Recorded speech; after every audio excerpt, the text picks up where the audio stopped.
یه نفر تا حال ایمان نآورده بود، میگه من نعوذ بالله نسبت محمد اینقدر نفرت داشتم، رفتم رسول الله با صحابه ها در مسجد بود، من راستا پیشاب کردم. میگه صحابه های حبیب خدا چی گفتن؟ مه مه یا رسول الله، وای وای حضرت جان این چیکار کرده است؟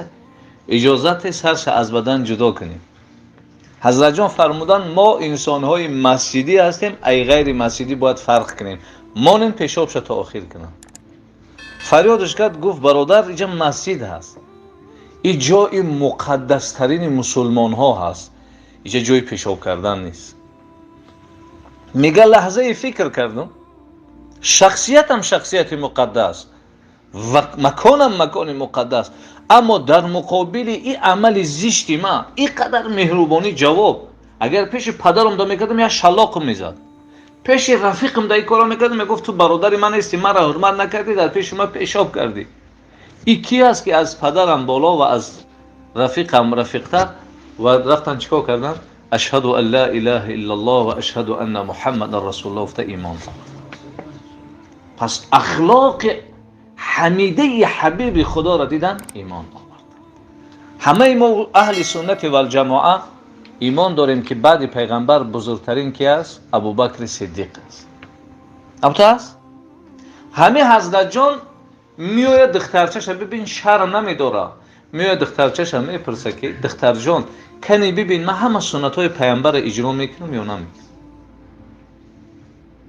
گفت آتا جان همه سنت ها را میکنی، یکی از سنت ها نمیکنی.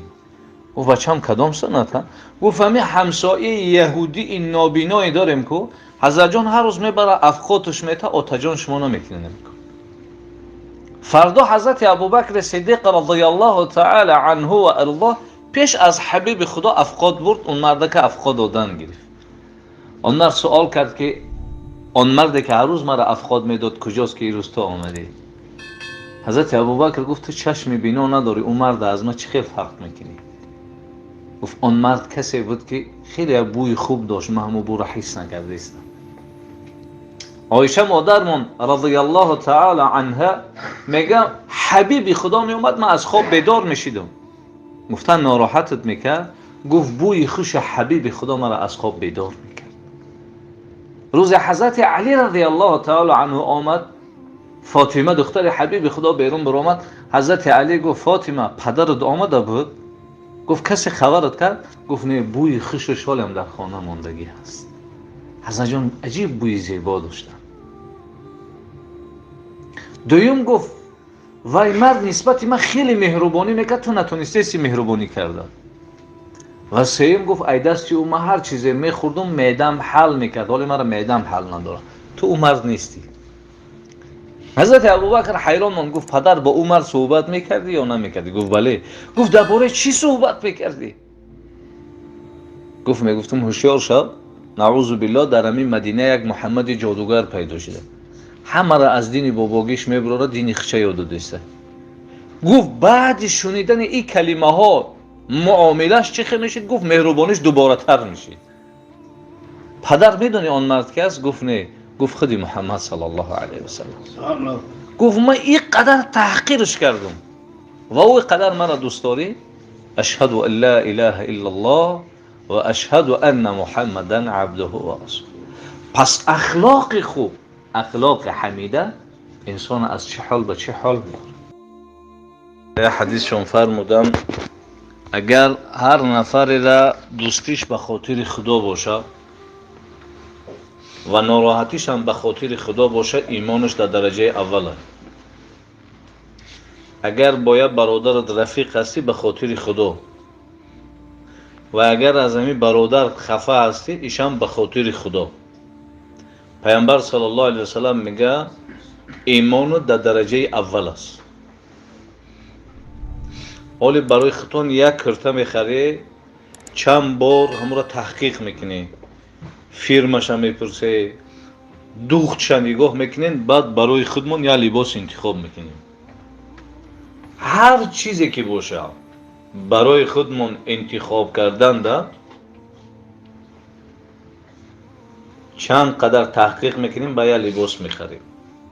از همین بین من یاد داریم یگان تمام یک بار یک داملا و پشمون را پرسیده باشیم که حضرت جان همین ایمان ما ایمان اصلی هست یا غیر اصلی؟ ما که سوال نکردم. صحابه های پیامبر صلی الله علیه و سلم هر مسئله را از زبان دربار پیامبرمون سوال میکردند و جواب میگرفتند. حضرت جان پرسیدند، صحابه پرسید که حضرت جان ما از کجا بدانم ایمانم در درجه اول است؟ حضرت جان فرمودند و ان تلقا اخاک بوجه طلقین، وقتی برادرت پیشت میآید با یک چهره کشاد پیشوازش بگی، قواقات نداشت. چهره کشاد قطعی پیشوازش گرفتی، ایمان در درجه اول است.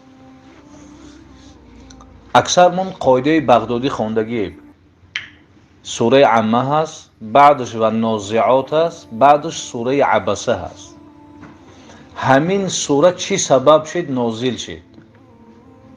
یکی از صحابه های پیامبرمون صلی الله علیه و سلم چشمی بینا نداشت. حالا بین ما پیش از صحبت کردن گفتم تلفنتون رو خاموش کنین، گپ نزنین. چرا؟ زیرا طبیعت انسان همین است که وقتی در وقت گپ زدنش گپ زنی ناراحت میشه. خودمون میگیم که اکا جان میبخشی پیش سخن تا گرفت. حبیب خدا با وجود پیامبر بودن لیکن طبیعتش طبیعت انسانی بود. حضرت جان هم تو سردارهای قریش دعوت میکرد، این عبدالله در بین صحبت پیامبر در آمد. حضرت جان کمی ناراحت شدند و چهرهش دگرگون کردند و الله رب العزت آیات نازل کردند. بسم الله الرحمن الرحیم. عبس و تولی ان جاءه الاعمى. پیغمبر من ناراحت شد و روش گرداند و چهرهش دگرگون کرد به خاطر که پیشش یک آدم نابینا آمد. دوباره این صحابه می آمد، حضرت جان رداش میگرفت پایانداز میکرد، میگفت اهلا و سهلا مرحبا بكم بمن عاتبني ربي. عبدالله بیا، برای تو شده ما در قرآن جنجال شنیدم، ما سرزنش شنیدم، بیا خوش آمدی. پیامبر صلی الله علیه و سلم در عمرش یک بار چهرهش دگرگون کرد، در حال الله رب العزت آیات نازل کرد. یکی روزا ما نمیفهمون برادرمون نگاه کنیم، اگر روز قیامت خدا بپرسه چی جواب میدی؟ سوره والضحى آخرش بسم الله الرحمن الرحیم و اما السائل فلا تنهر. الله میگه یک طلبنده اومد از تو سوال کرد، سرش نکن. صحابه ها گفتن ما چیزی خودمون نداریم بخریم، باز چه کسی دیگر یاردم بکنیم؟ حضرت جان گفت که کلمه خوب هم نداریم. تبسم کردن در چهره برادرت پیامبر میگه این صدقه هست. نگاه کن، تبسم قطعی هم صدقه حاصل بکنی، هم ایمان تا در درجه اول میبر.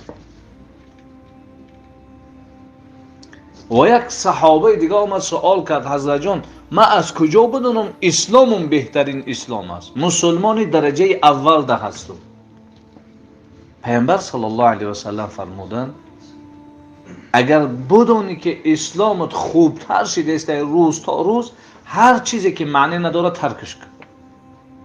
گفتاری که معنی نداره، رفتاری که معنی نداره، معامله که معنی نداره، حبیب خدا میگه ترکش کرده، ایمانش در درجه اول است. ایمان درجه اول ده، اسلام درجه اول ده. ایمان و اسلام از صاحبش چی طلب میکنه؟ پیامبر صلی الله علیه و سلم سوال کردند حضرت جان روز قیامت از همه ثواب وزبینتر در ترازوی اعمال روز قیامت پیش پروردگار ده چی هست؟ حضرت جان فرمودند ما من شیء اثقل فی میزان. وزبینترین چیز در روز قیامت در ترازوی اعمال گفت این اخلاق خوب است. از اخلاق خوب دا گفت دیگه ثواب وزبین نیست. ایمان درجه اول، اسلام درجه اول، هر دیگه از ما و شما اخلاق طلب میکنن. چرا اخلاق از همه بالا گفت؟ زیرا ما و شما نماز میخونیم بسم الله الرحمن الرحیم، خدا میگه ان الصلاة تنهى عن الفحشاء والمنکر. الله میگه نماز شما را از کارهای بد منع میکنه. الله میگه انسان نمازخوان دروغ نمیگه، غیبت نمیکنه، سخنچینی نمیکنه، شراب نمینوشه. یعنی از کارهای بی‌معنی الله میگه منعش میکنه. ما و شما این روزا نماز میخونیم، دروغ هم میگیم، غیبت هم میکنیم، سخنچینی هم داریم. آیا الله العیاذ بالله دروغ میگه؟ الله دروغ نمیگه. پس خدا میگه انسان نمازخوان این کارا را نمیکنه، لیکن ما و شما میکنیم. پس معنای این آیت چی خیلی بفهمیم. پیامبر صلی الله علیه و سلم میفرماید نمازی که صاحبش از کار بد منع نکرد فلا صلات له، نمازش قبول شدگی نیست. و این نماز قبول شدگی خواه نخواه صاحبش از کار بد منع.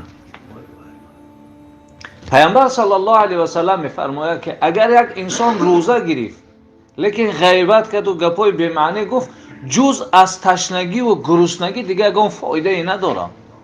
جز از تشنگی و گرسنگی هیچ فایده دیگر نداره. یا پیامبر صلی الله علیه و سلم فرمودند هر کس حج رفت و بازگشت آمد گپ‌های فسق و فسادی نگفت، او گویا نو از مادرش تولد شدگی است. حاجی که حج رفت اخلاق خوب نداشته باشه، رفتار خوب نداشته باشه، اشاره میشه که حجش قبول نیست. پس اخلاق خوب اشاره میکنه نماز ما قبوله، روزه ما قبوله، حج ما قبوله، زکات. اگر اخلاق خوب نباشه اینا اشاره میکنن که اقامتش قبول نیست. به همین خاطر پیامبر صلی الله علیه و سلم اخلاق خوب از همه چیکار کرد؟ بالا گفته. پس ایمان و اسلام از ما و شما چی طلب میکنن؟ اخلاق خوب طلب.